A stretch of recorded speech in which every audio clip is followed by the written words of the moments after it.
Good evening, everyone. My name is Karen Urquhart. I am the Arts and Special Events Programmer here at the library. A big thank you to Leanne and Laura from the Ferry Building Gallery. I hope you've all had a chance to go to the Ferry Building and see our sister exhibit there with Jane Addams' beautiful work called Soundscapes. It will be at the Ferry Building until May 31st.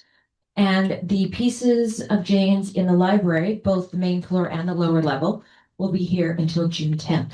I'd like to begin tonight by acknowledging that the West Vancouver Memorial Library resides within the traditional, ancestral, and unceded territory of the Squamish Nation, Tsleil-Waututh Nation, and Musqueam Nation.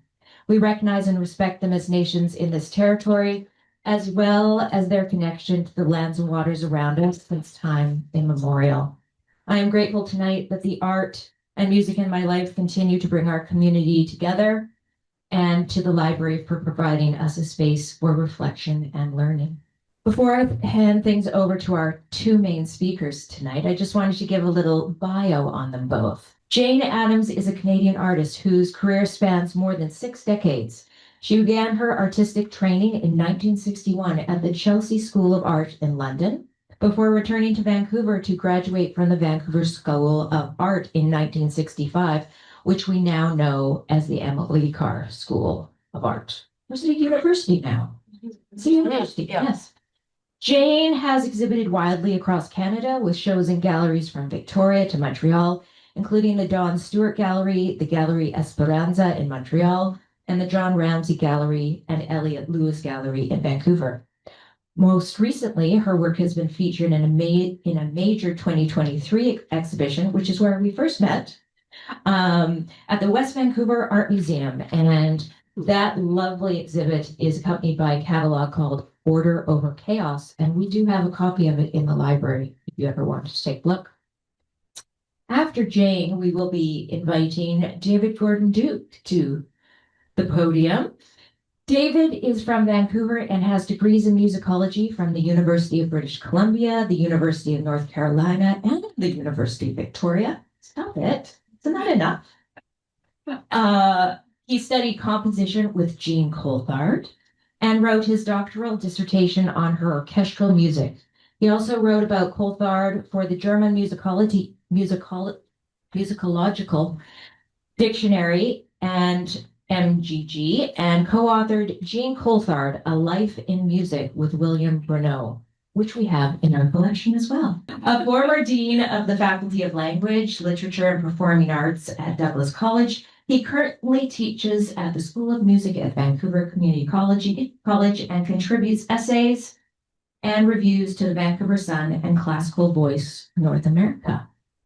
I'm so pleased to have them both here. I'm going to welcome Jane to the podium. And please give her a round of applause. Thank you, Taryn. And thank you for hanging such a beautiful exhibition upstairs and downstairs in the library. If you haven't seen, have a look after. Thank you. I thought what I would do is just read to you a little bit about, okay, a little 9 to 10 minute synopsis of life growing up in a musical house. So I'll go for it. Okay. I was born in Vancouver quite some time ago when the tallest building in the city was the Marine Building and probably the Vancouver Hotel. I didn't want to give you my birthday. I started painting and drawing at a young age, maybe 8 or 9 years old, and it was mostly because I wanted to get out of my weekly piano lessons. My visual beginnings started about then in my tiny bedroom on Wiltshire Street in Kerrisdale. I remember sticking crayons between my toes while lying on my bed and scraping the wall with my feet, creating arcs that looked like rainbows. It was a beautiful white wall above my bed. It was not a very good idea, I know, but I think my mother thought that perhaps it showed some early promise because it was not happening at the piano. In 1955, my mother was awarded a Royal Society of Canada Fellowship, which was a precursor to today's Canada Council grants. This grant gave her the opportunity to go to Paris and begin writing an opera based on Thomas Hardy's Return of the Native, the novel Return of the Native. The writing of the entire opera actually took another 12 years. Later, thinking back, I thought that she was a sort of pioneer in the women's lib movement, but that probably never crossed her mind. I think to be leaving behind her life at home for a year or more was probably not quite the norm back then. But she did take off in May, a month or so before the school year finished for me in grade 5. It was decided that being so young, it would be better for me to spend the year with her while my father held down the fort, which he did manage very well. Running his new business with great success, and he also managed to take leave and join us on a trip through Italy by car the following summer. I was forced to sit in the back seat with my elderly godmother driving through Italy, and being 12 years old, I was mortified to see that she had brought a fly swatter with her. She had tied it with string to the outside of her luggage. She had heard that there were flies in Italy. In my early teens, my parents were influenced by the modernist movement, a movement which had broken away from the more traditional academic techniques in art, architecture, and music. This new concept had reached Vancouver in the 40s and early 50s. We lived in Kerrisdale at the time, in the first house designed by West Vancouver architect Ned Pratt. My father, Don Adams, had opened the first of his 3 stores in 1953 at 8th and Granville. He had been to Denmark and had fallen totally for the Danish designs. He started importing Danish furniture from well-known designers including Hans Wegner, Finn Newell, Arne Jacobsen, and Hans Wegner, I said that. My mother's musical influences also came from early and mid-20th century composers with whom she had actually taken some lessons. These composers included Ralph Vaughan Williams, whom she studied with at the Royal College, Nadia Boulanger, who I actually met with her. She was not very friendly. She offered me a cookie and told me to not say a word and be sweet. Schoenberg, Bartok, and Aaron Copland were some of the others. Quite a crowd. The artistic community in Vancouver kept growing through these years, and my parents made friends with many local artists, including the Shadbolts, Lauren and Bess Harris, and the Bobacks, and Binnings. When I was about 7 years old, I actually remember a visit to the home of Lauren Harris. Mr. Harris took us into his studio space in the house, and he began to work on a canvas to give us an example of how he painted. I remember he was painting a shimmering triangle shape on a large canvas that sat on an easel. The painting had brilliant orange and red hues that shimmered in the center of the canvas. It was very, very beautiful. I've never seen that painting since, so I don't know where it went, if it went anywhere. In 1961, after high school, I enrolled in the Chelsea School of Art in London. The teacher I remember most that year was the amazing sculptor Elizabeth Frink, now Dame Elizabeth Frink, whose giant works are on view in the Royal Academy and Tate Modern today. I returned to Vancouver the following year and continued painting classes at the Vancouver School of Art, now Emily Carr University. My studio teacher for 3 years was Jack Shadbolt, and other classes were with more local people, I think some from West Van, like Don Jarvis, Roy Cayuga, Bruce Boyd, and I took graphics with Orville Fisher. He was one of our war artists. These were wonderful years for me, and exhibitions began after graduation. A couple of paintings were included in the Vancouver Art Gallery group show, and I still give thanks to Tony Emery, who was the artistic director then, And he certainly gave many young artists great startups in the world of the gallery world. Some years later, I began collaborating with my mother and David and several of her other students, illustrating a number of children's books published by the Waterloo Music Company. My mother had met David at UBC. He was a student in her theory class, am I right? Yes. In her theory class, and truly they hit it off and really became lifelong friends. A team of marvelous young composers at that time were put together, and they wrote children's publications for piano, violin, and they continue to sell today. Most important to me is that David is also the co-author with William Bruno in writing my mother's biography, A Life in Music, published in 2005. Sadly, she died at the age of 92, and she was not able to see she didn't see the finished publication. Her biographers kindly held back the publication date until her second great-grandchild was born, and their names are in the dedication.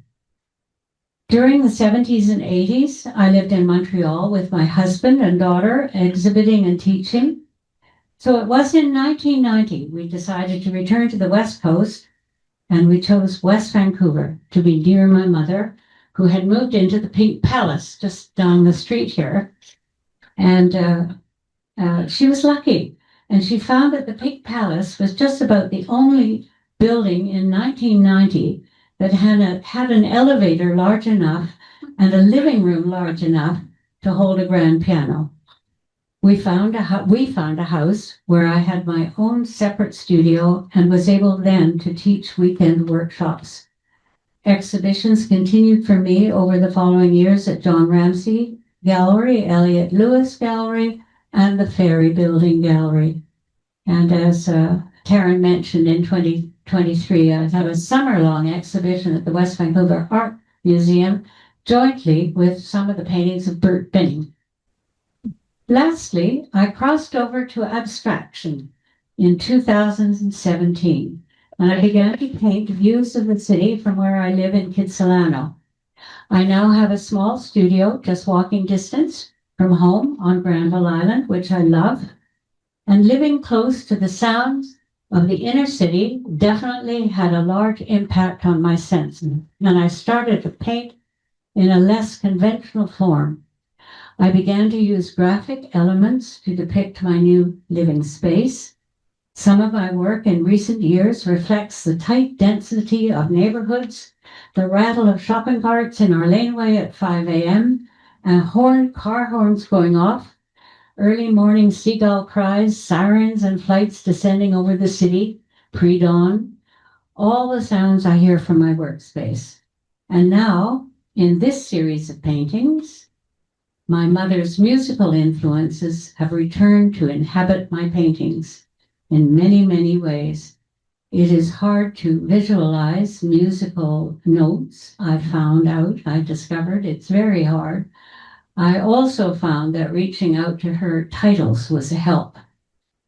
So that's about it. I hope you can all make it over to the Ferry Building as well and have a look around on the foyers here, the top two. So thank you all for.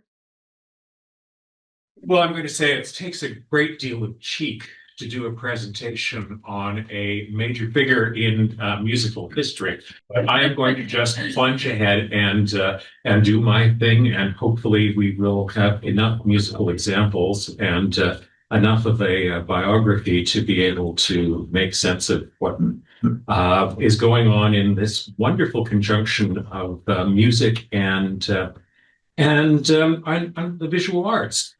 I'm going to start by talking about dividing Coulthard's life into a number of different phases.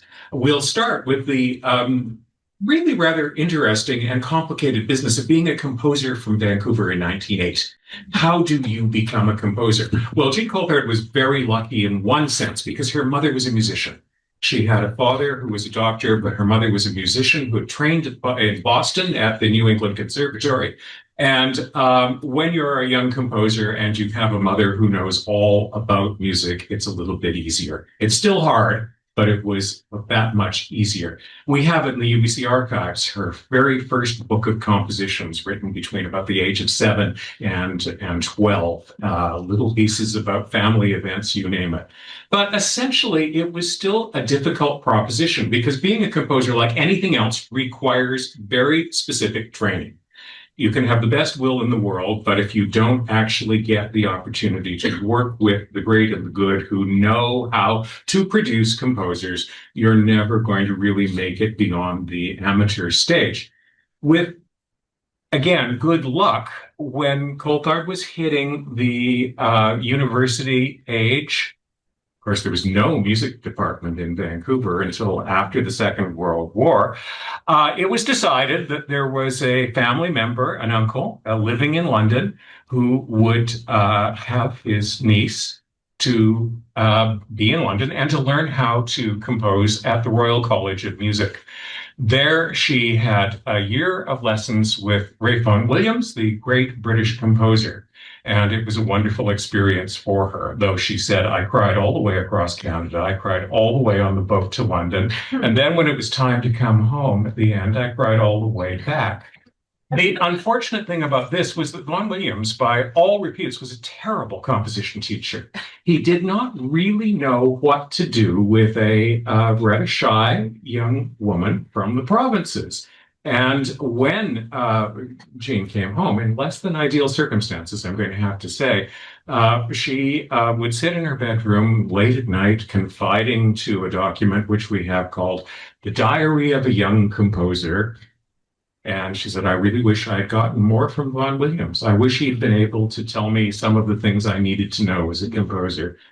Oh, well, I'm back here in Vancouver, and I do seem to have written a successful little song based on an Irish poet, Padraig Colum. It's called Cradle Song, and it is in many ways the Coulthard opus 1 of the compositions which she thought were good enough to keep for posterity. Here's just a tiny bit of it sung by the great Maureen Forrester.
Wonderful start, but we now get into one of the more difficult phases in the Coulthard life story. I didn't do the math for you, but of course, 1929, the year Coulthard has finished at the Royal College of Music, is the start of the Great Depression. And Vancouver was particularly badly hit. It was not a good place to be back at. And to add to this difficult years segment of the biography, there are some problems with her father, who is increasingly losing his hearing. And again, great ambition, but how do you survive the depression? Jean and her sister Babs join their mother in teaching out of the family home, and they keep things together. And then, even worse, in 1933, her mother dies of appendicitis. It's, of course, pre-antibiotic days, and all of a sudden, Jean is left bereaved. I don't want to get all Freudian, but there is a great emphasis in some of the very best Coulthard works on the idea of loss, the idea of the impermanence of life, the idea of we're only here for this briefest of moments, and we try and do what we can either through art or through family relationships. I don't think it takes a psychologist to see that there's much in this, but that's just part of the whole thing. In the mid-30s, she marries. And again, because there's nobody here in Vancouver who can really explain how to be a professional composer, she begins a decade of what we're going to call study and criticism lessons. The first one of this happens in 1936. She wants to show off her new husband to relations in New York, and she takes him to New York. And while she's there, she makes contact with Aaron Copland and takes her music to Aaron Copland. And Copland, and I'm going to use, I hope I don't offend anybody, but I'm going to use Jean's own phrase. Aaron Copland was the very best sort of American. Terribly enthusiastic, terribly kind, terribly interested in everything. He didn't like my music very much, she said, but he was so lovely. And this was just what she needed at this point. So, in fact, these study trips then begin as an opportunity to connect with the great world beyond Vancouver and also to learn about the craft of composing. Of course, we all know our history. 1939, the war begins. This is an interesting proposition. Of course, there's no good that came from the Second World War. But for several Canadian women who were composing and several Canadian artists who were women, the war years gave them a little tiny up on the ladder with the boys away. And Coulthard was lucky in that a creature from the great beyond, Arthur Benjamin, Australian composer living in London, decides to relocate to Vancouver because he has an elderly mother and he doesn't want to stay in England under those circumstances. Benjamin arrives in Vancouver and says, there will be composition and I will play your pieces and it will all be wonderful. And he encourages Jean Coulthard to write her first orchestral pieces of any significance. One of them that dates from this period and which is the first instance where we have a Jane Addams image with a Jean Coulthard piece is the first ballet written about and in British Columbia. It's called Excursion. It's a lovely wartime romance. There are three characters, the boy, the girl, and the seagull. And there are the whole scenario written by David Brock, who becomes, some of you will remember from the 7 o'clock show. He produces a very funny scenario about a steamer going to the Gulf Islands, everybody visiting, the romance, and then it ends tragically, or sadly. I guess tragically is the wrong word, because the boy then appears in uniform and goes off, leaving the girl behind. Here is just a tiny bit from British Columbia's very first ballet excursion. This is the solo dance of the sea.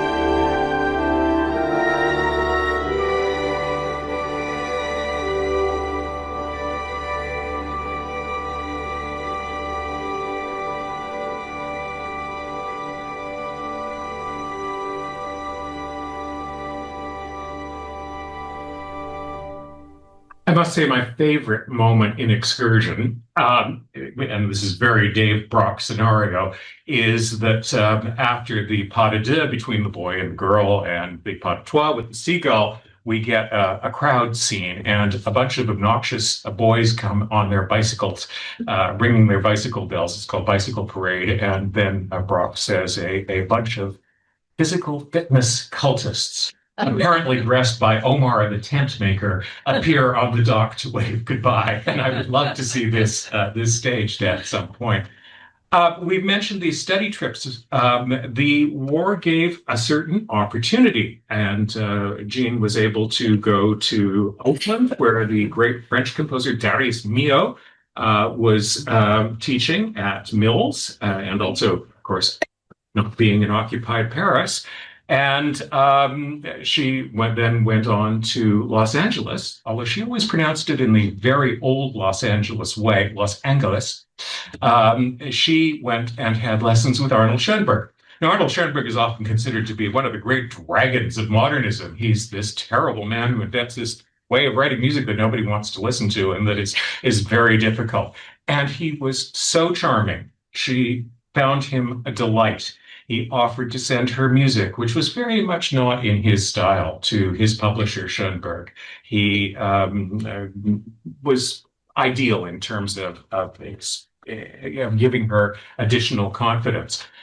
At one point, as she told me, I actually felt I had enough sessions that I could look at him in the eye and say, "Now, Dr. Schoenberg, I'm terribly sorry, but I tried to use your system.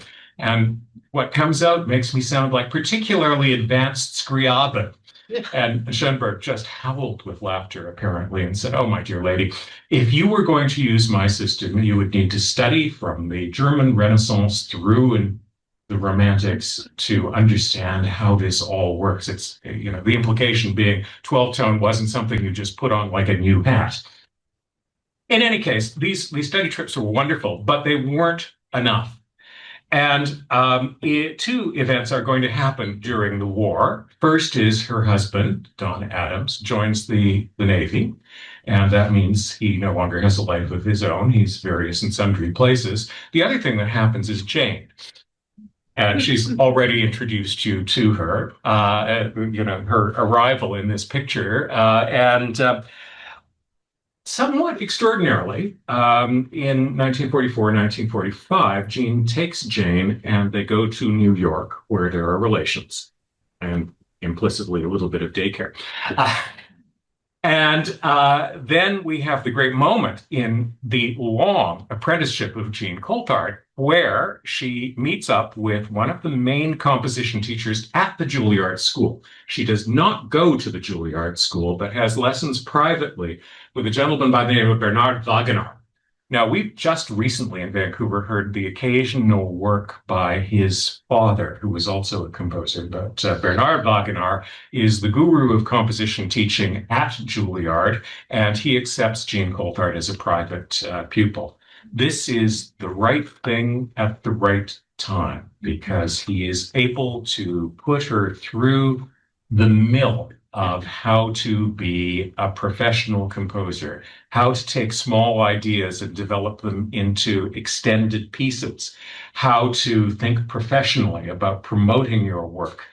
How do we know all about this? Well, Coulthard kept her notebooks, and we can see the exercises with the dates and how she stretches and is encouraged to move on beyond songs, little piano pieces, the occasional orchestra piece, although it really is a remarkable thing. Jane alluded to the fact that we think differently about the world now as a result of almost 50 years of feminism. Wagenaar was one of the few composition teachers anywhere in the world at that point who would accept that women had every right to be trained as professional composers. And interestingly enough, one of his other students was another composer from Canada, from Winnipeg, Barbara Pentland.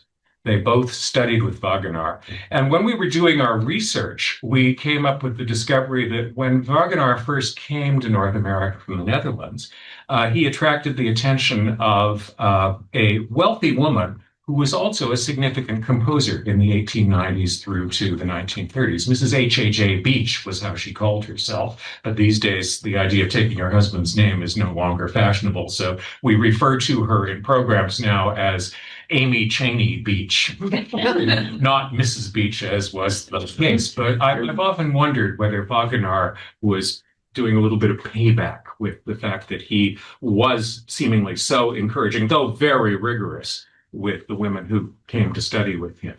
The results were almost instant.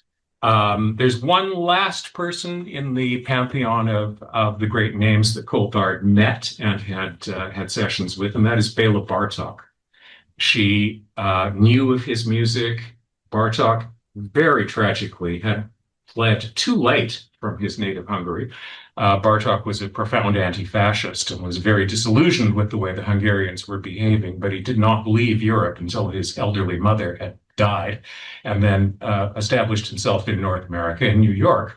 The problem was he was too late. There were a whole lot of refugee composers floating around the world, and what's another one? So the last 3 years, 4 years of Bartók's life are truly compellingly awful. He's dying of leukemia. He has very little money, and he's writing some of the greatest music that's ever been written in the 20th century. But Jean knocked on his door and had several sessions. He hated the idea of teaching composition, but Jean got around it by saying, well, could I have some of your advice on rhythm? Because I think my rhythms are a bit too, and so on. So she had some contact with an important influence in her music. We will get there a little later, but in the 60s and 50s and later 50s and 60s, Bartók's influence on Coulthard becomes a little bit more apparent than one might otherwise expect. So we do have an example of works written in New York. This is where Jean decides that if you're a serious composer, you write in all of the great forms and you write in all of the great traditional genres that composers have been writing forever and a day. And she begins that journey, I think, with her 4 etudes. These are very aggressively modern piano pieces. And they're, you can see just outside this door 4 small canvases called etudes. The etude is, of course, a study piece. It's designed to fix a technical problem, but they also have deep musical significance. And, of course, the greatest of all of the etude writers was Chopin. She's a good pianist herself. Coulthard knew the Chopin etudes, but here is her take on this seminal form in piano music. This is the 3rd of the Coulthard etudes.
Yes. So this is a very mature work. It's an arrival work. It's a sense of, okay, now I'm really ready to go. And with that, the war is over. It's time for the family to reunite. It's time to come back to little old Vancouver. Jean herself referred to this immediately after the war through to the 50s as a time of springtime in the arts in Canada.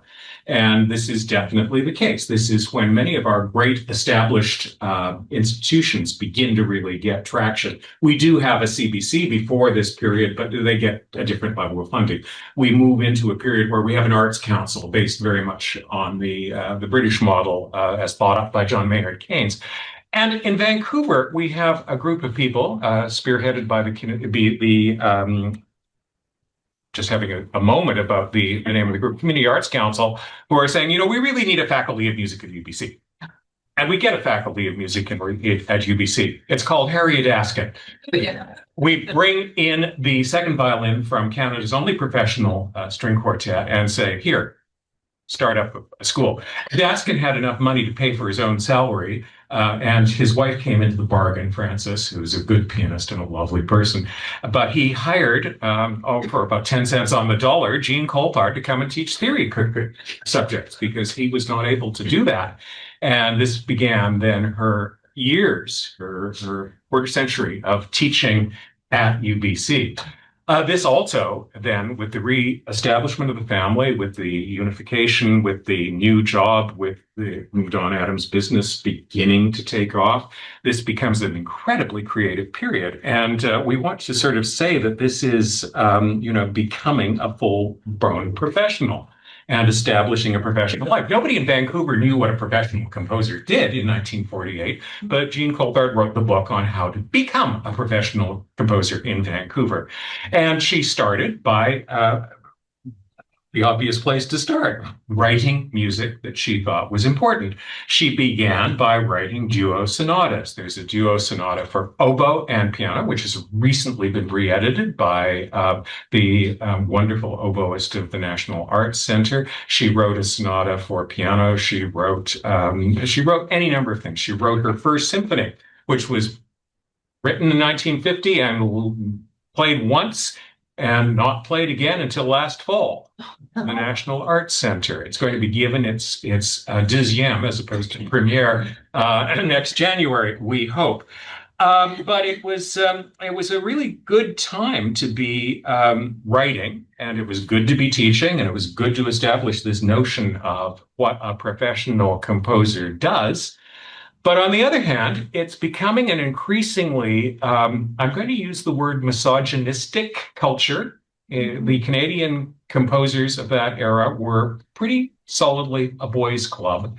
And Coulthard, who saw herself in a mixed lineage of Vaughan Williams, her teacher who didn't teach her very much, but also her great worship of Debussy and above all Ravel, and then this exposure to Schoenberg, to Mio, to Bartók, she had an idea of what she wanted to write. And it wasn't necessarily what was going to be fashionable in certain centers in Canada.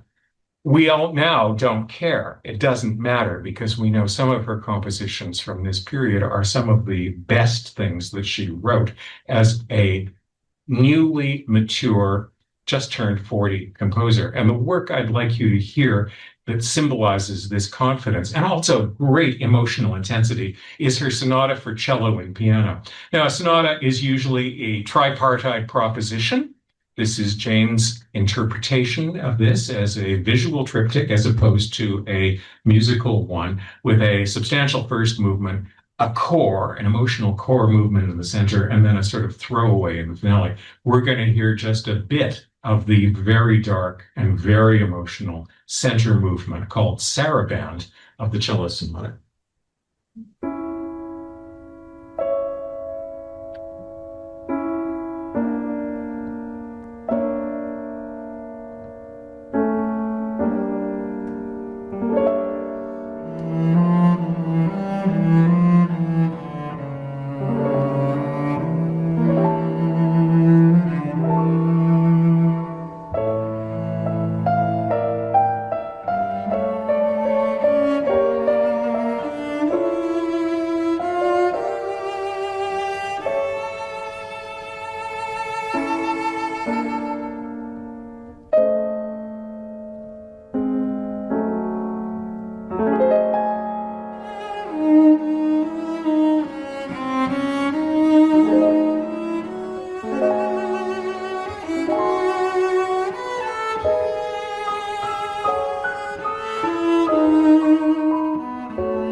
I'm going to tell a little out of school anecdote about this piece. It's been played a lot because cellists need repertoire, and this is a very fine piece. So people like Jan Starker have recorded it. It's a popular work in many ways. But in the 80s, I got a phone call. Dave, come over. There's a new recording that a Russian cellist, Vladimir Orlov, has done of my old cello sonata. And so I got in the car and went over to Lighthouse Park, and we put it on. And we did this movement much slower than this tempo. This is the expected tempo. And when it was over, I said, it's a wonderful performance, but it's marked Andante, not Adagio Mesto. This is 2 minutes longer in the slow movement than anybody's ever done it before. And she said, yes, it's been wonderful. And I said, why did you not? And she said, oh, Davy, you didn't hear a cellist in Vancouver in 1948, did you? To play and to sustain that sort of Russian intensity. She didn't feel that really was a safe thing to do for a work that she wanted to popularize and that was published. I just throw that out as composers are often very ambiguous about what they're up to. Canadian music in the 1950s, the idea of where do we go? What do we do? Well, this moves us to Travels with Jane, episode 2. Remember, we went to New York in 44, 45. Well, we've already heard that we had a grant from the Royal Society of Canada to go to Paris and be a composer for a year. This could not have happened at a better time because Coulthard was starting to feel marginalized at UBC. Not that she whined very much about it, but other people were joining the faculty. Her assignments weren't changing. Her salary certainly didn't. And what used to be, here is our composer from the West Coast is becoming, we don't really need to have this person's music in some of the grander plans that were going on in Toronto and Montreal. So it was a good time to get away. It was a good time to figure out what we're going to do with the rest of our life as a composer. The grand projects had already been started, but they haven't gone that far.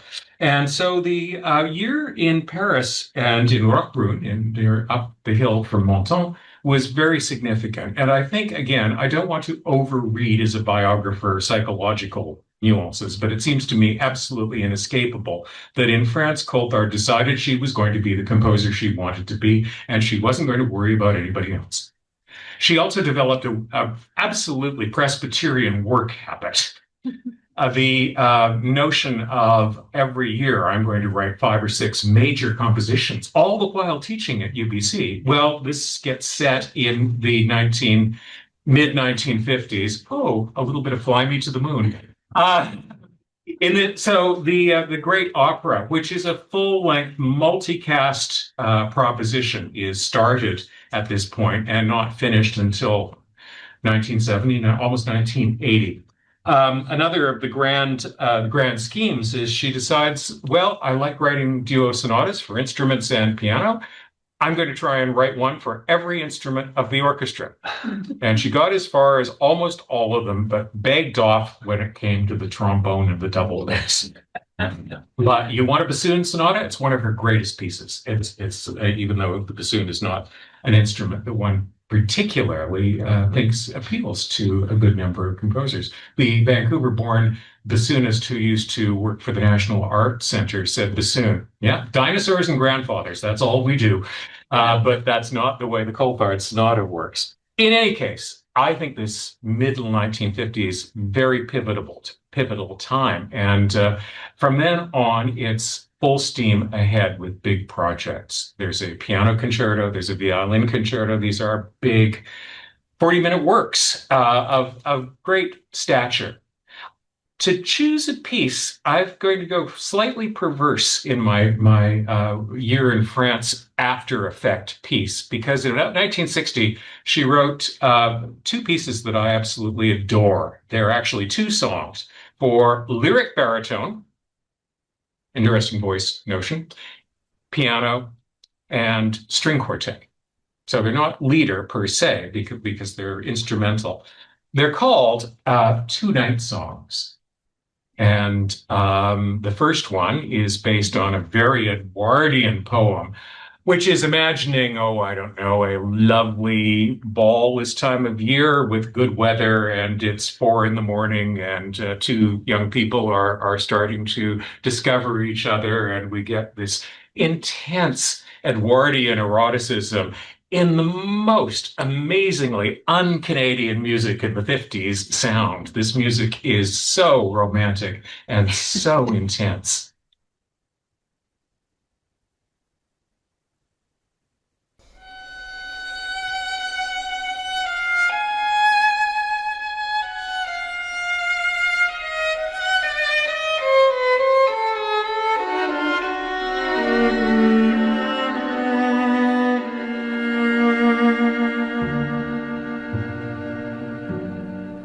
Here is the soundless, sightless song of the Lord. It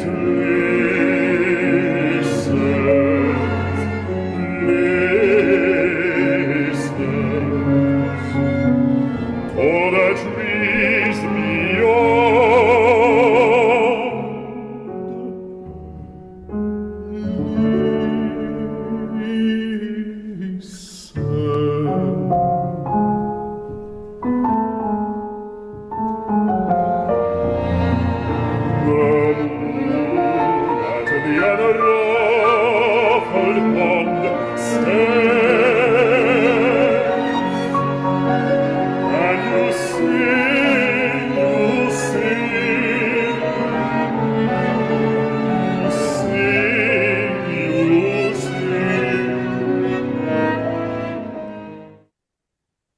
Right. This piece was not popular in Canada in the 1960s and 1970s. It has become popular in the 2010s. And that recording was made by no less than the Musée d'Orsay in Paris in a special project of fusing music by women composers with women painters. And I didn't even remotely know about this until about 2 years ago. It was, what? The night songs done in a French musical style. Oh, this is just too good for words. In any case, the 60s through to, quote, retirement in 1973 are absolutely mid-career peak or late mid-career peak. She knows exactly what she's doing, and she has come up with an interesting metaphor for the fact that she is a bit of a musical schizophrenic. And she says, in a famous talk, which was recorded for the CBC, I really think of myself as not having periods, but I have streams. The bulk of my music is like going into seeing a sunny stream, and the sunlight reflecting off of the pebbles at the bottom of the stream and the water burbling. And these are the pieces I write for my friends, or I write for children, or I write for Vancouver ensembles, or these are pieces that are designed to give delight to performers and audiences. But then she says, but then there's another side of me, and it's maybe not as much, but then there are pieces which are like the deep interior of a British Columbia forest, where I can experiment or where I can bare my soul in works that are designed not necessarily to charm and delight audiences, music that is more composerly. Now, when you get to 400 opuses, that sense of being able to see two divergent paths is I think, a quite wise way of thinking about it. But certainly the music that's written in the 60s is spectacular. And she is also now at a point where she has musical friendships. She's become known by Maureen Forrester, for instance. There are people who are interested in her music, even though it's not at this moment quite as fashionable as some of the things that are happening elsewhere. But it keeps her very busy, and she produces work after work that are significant, all the while having a parallel career as a full-time university teacher. This is sort of astonishing, but it is the absolute truth. In 1973, she was forced out, which is to say, she was aged out of the system. You retired at 65 in those unbenighted days, and she was told, well, thank you, but it's now time to move on from UBC. And interestingly enough, in 1973, she wrote two works which represent two different sides of the two styles. One is the very popular Canada Mosaic, which we'll talk about in a minute. But in 1973, she also wrote her masterpiece. And I have no qualms about saying that this is her greatest composition. It is a piece for two string quartets. It is called 12 Essays on a Cantabile Theme. And it is an amazing 50 minutes worth of chamber music. It is very all-encompassing. It has moments of delight and joy and some very sinister things and a very beautiful but really rather tragic finale. It's a wonderful piece. I want you to hear just 59 seconds of the Heart of Darkness at the center, which is called Chimera, Prince of Darkness.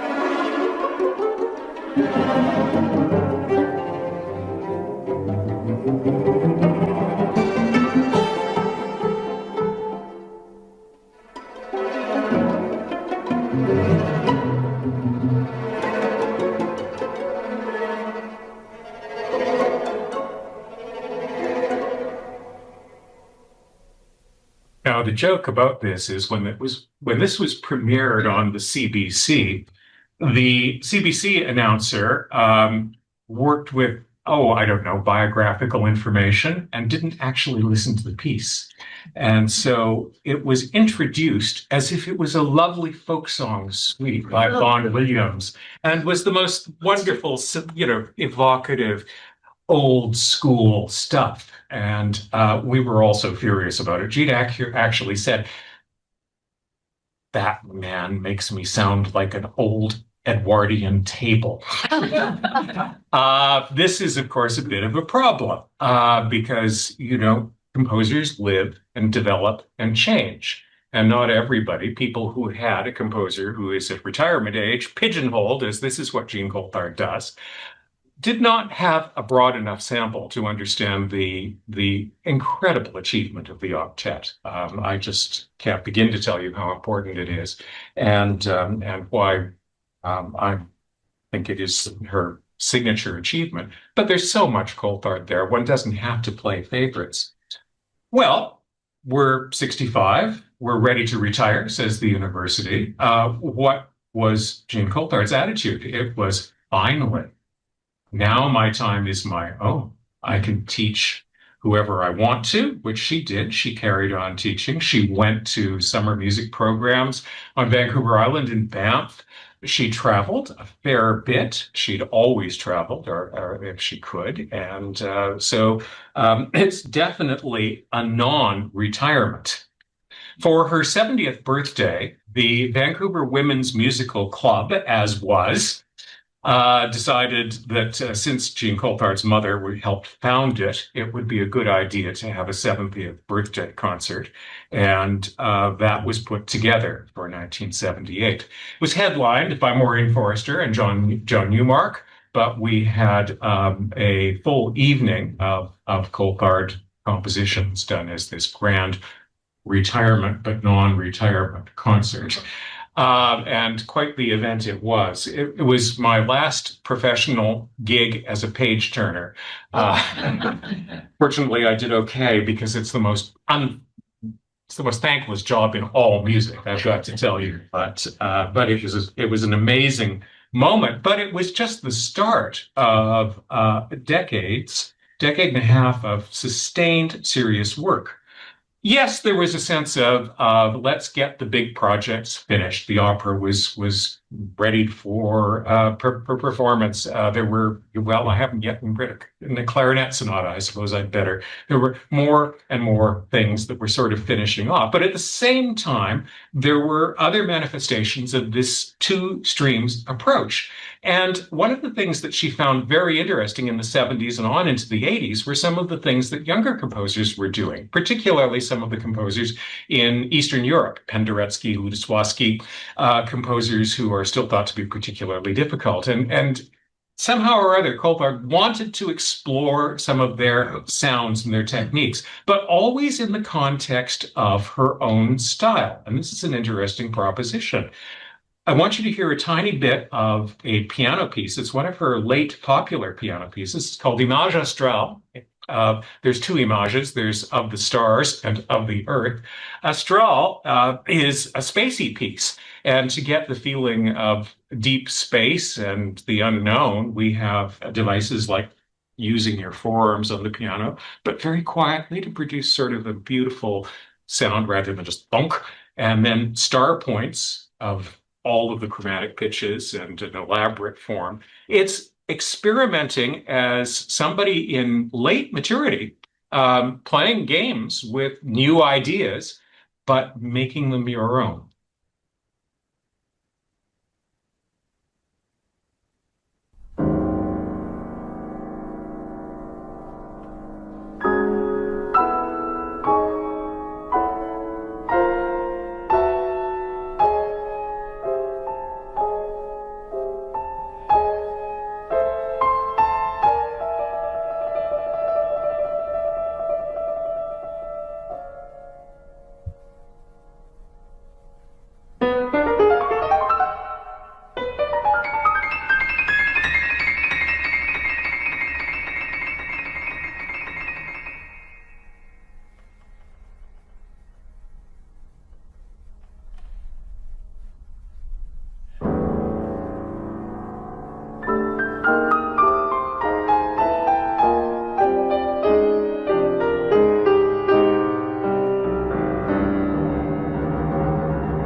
One of the things that happens in the coda of the Symphony of Life is one starts to think back to where one came from, what one's been through. And there's a certain amount of that that becomes very apparent in late Coulthard.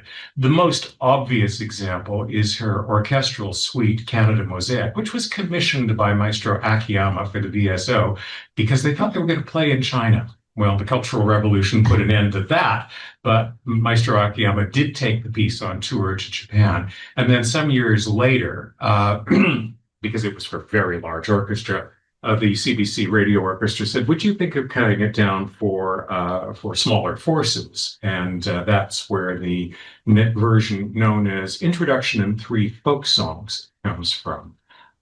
This is definitely family, friends, Vancouver, delight music. It is their little essays on Canadian folk songs. And at the core, we have one called The Contented House. Now, those of you who know your Canadian folk songs will know it's À la Clairefontaine. Oh. We woven into an orchestral texture, but it's also remembering childhood, remembering father, remembering mother, remembering Vancouver that was in this context of warm, slightly wistful remembrance.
Well, as the 70s become the 80s and the 80s become the 90s, there's a bit less music.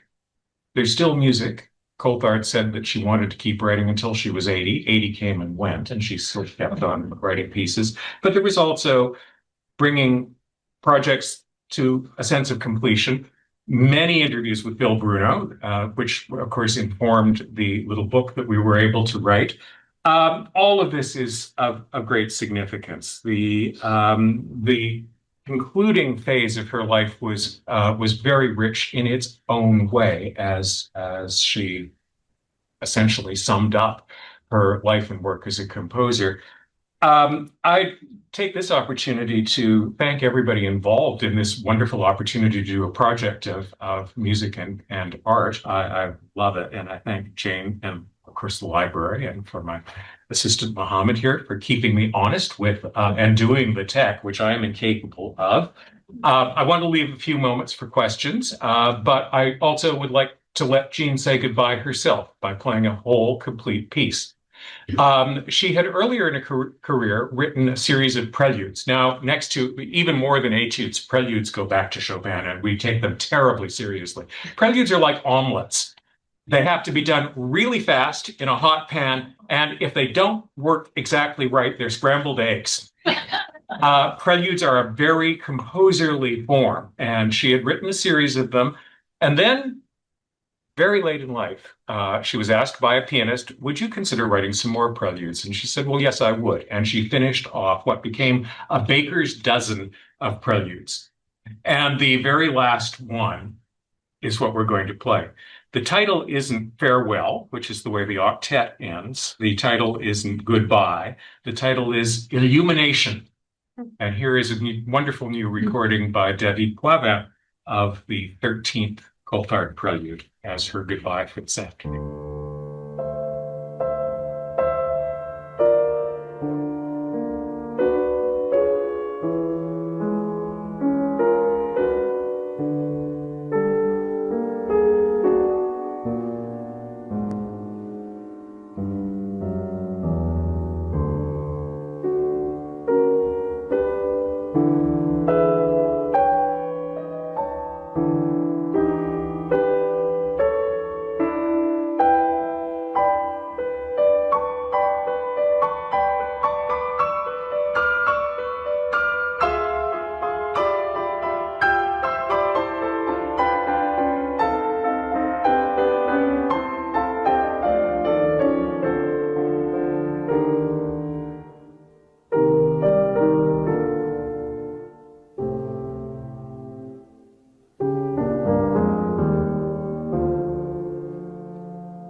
Well, we have a few minutes for questions, if there are any for Jane.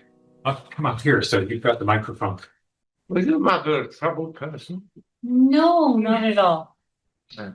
No, not at all. She was a wonderful mother, a caregiver for the family. You know, I can't remember any trouble. I'm amazed my father put up with it in a way, and he did. And the amazing thing was at the end of their lives, I think he always wanted, perhaps the only trouble could have come when he wanted her to help him with his business. And that didn't work out.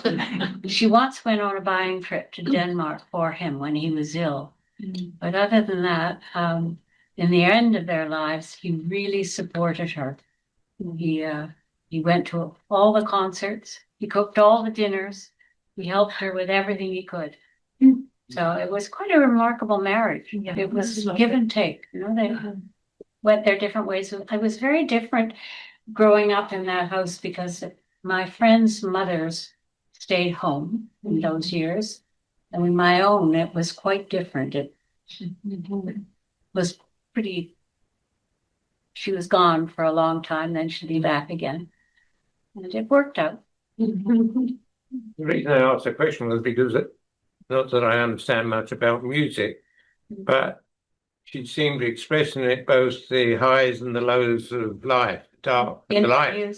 Yeah. And I just wondered if there was a dominance of one feature. Maybe David could answer that better than me. Well, see that. artistic people, I think, in every endeavor, know that the work is different from the person, but the work can be the true person A little bit that might be impossible to live with or whatever. And so it's all there. And you're right, the highs are very high indeed, and the lows are scary. I didn't actually tell you the second of those two night songs, the Edwardian eroticism of the first song. The second one is just rollicking tarantella, talking about a holiday from hell. The wine that tasted of tars and the fleas that bite in the high Pyrenees. And then we pull back and it's an elderly man addressing the tombstone of his wife.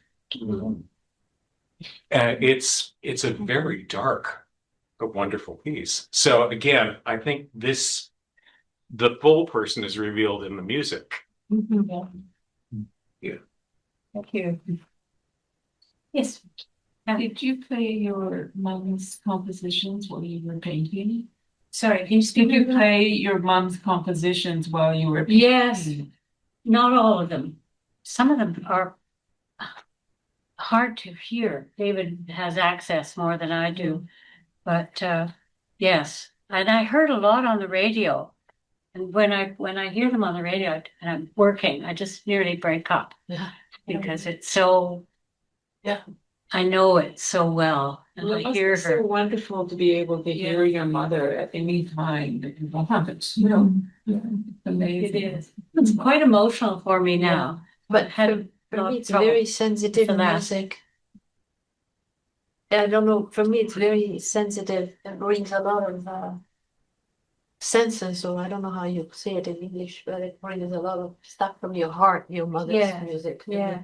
Yeah, It certainly does. Yeah. And certainly I know the periods that David talked about when the music changed. Coming home every day from school, my father built her a beautiful music room. It was part of the garage around the back of the house. And it had shogi screen. It was very Japanese and vaulted ceiling. And she had a sliding glass door. And I come in from school and the quiet dissonance, that's the painting of odd sounds but so familiar to me that you never quite heard anything completed. It was always just bits all over the place. So. Where can we hear recordings of art? Yes, David can tell you. Well, let me guess. If you are computer savvy, all you really need to do these days is go to YouTube and type Jean Coulthard, and you will find what seems to me to be an embarrassment of riches. It's only about 20% of her output, which we're really trying to address.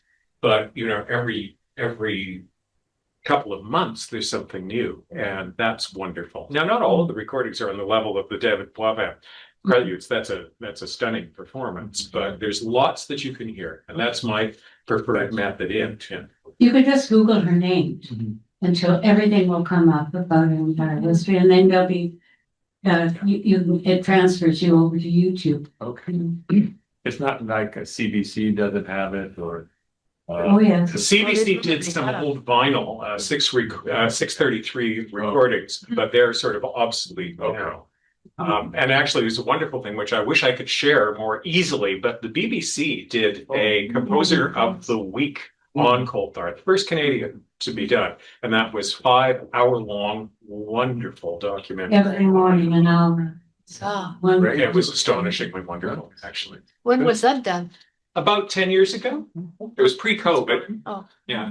Like everything? Like everything, yes. Okay, great. But is it available somewhere? Well, it's available if I ever get my copies back from Don Moet, who has them at the moment. We have a copy. We have a copy too. You know what? We should post that this summer on the web. Yeah. I mean, what's the BBC going to do? Yeah. Come after us with Well, I have it, so He's also on Spotify. Yes. Spotify, yes. She is. I listen to her on Spotify. Yeah. Yes. I would love to hear more about. You briefly mentioned that, but I'd love to hear more about her opinion about minimalism and abstraction in architecture and furniture design and other related fields, both in like mid 20th century and later on in her life with like the international style or more extreme forms like brutalism. Oh, goodness, I don't know whether I can answer that. Well, I think I can make a try because Yeah. Jean saw herself as a conservative modernist. She Yeah. did not like being called a neo-romantic. She said, no, I mean, I'm in the world of Debussy and after. Yeah. But she never went into that sort of tough mid-century thing that we associate with Webern or in musical terms. You know, she had a beautiful 18th century desk as opposed to something straight out of the Bauhaus. But then after about 1970, she started hearing some of the Poles and also some of the American musical minimalists. And she said, I like this pattern stuff. And that's where Image Astrale, with its fixation on patterns, is suggested by minimalist themes without being minimalistic, if that makes any sense. It's a composer late in life saying, this is what the kids are doing. Let me give it a try. Now, what would she think of Arvo Pärt or somebody like that?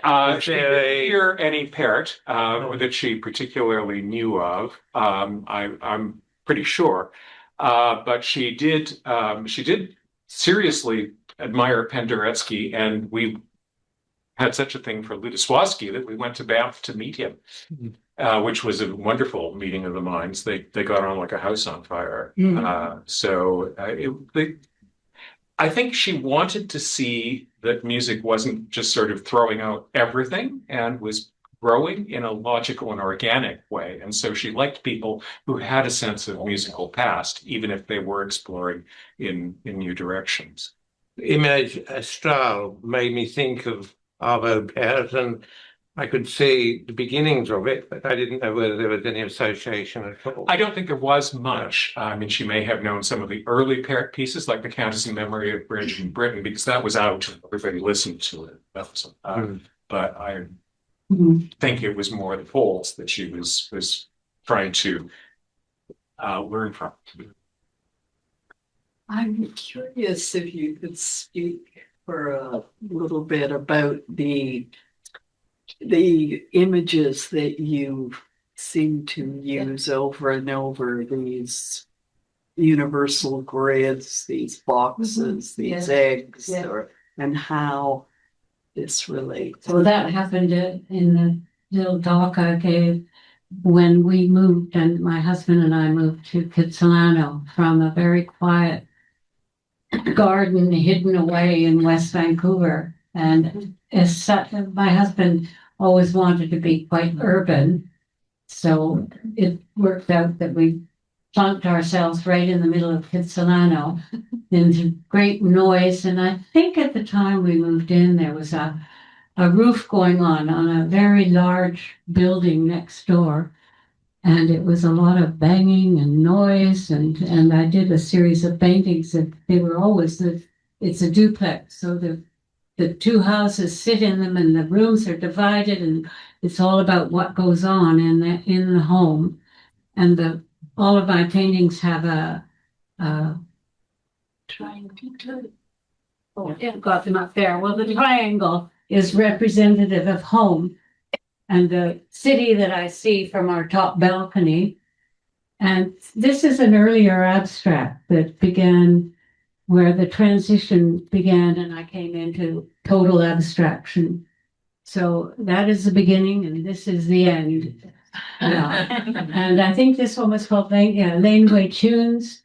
And it's all of the noises in the night and what goes on. And this one is actually a series of 6 paintings. And you see the line that runs through. That's my walk to the studio, past all the old houses of Kitsilano. And I think it's worked quite well. And those are the 2 images that I've done, where she was looking at the universe. I think, but in that time of the 80s and early 70s and 80s, there was so much to do with travel and going to the moon and all that. So, and that is Image Astrale. That was written for Margaret Bruce, right? And a friend of mine that I went through school with ended up being a concert pianist living in London. She lives in Yorkshire now, and Mother wrote that for her. And that was. Did it come after Image? Yeah. The first one. It was the sequel. Yeah. Yes. Yes, well, my work actually completely changed when I moved into the city. And it became all the factors of noise. And so I put all these different types of punctuations in and tried to not say it literally, say it sort of maybe just emotionally, and the same for her music. Jane, could I just finish the question period with a question to you? Yeah. And it's probably a larger question, but how do you start a painting? Oh God. Her mom's work is so vast. This is what I'm worrying about right now. Yeah. I haven't been started a painting for about maybe a month. Right. And the thought is, when I get back, what am I going to do? So I think what I'm going to do is go to an older work and revamp it.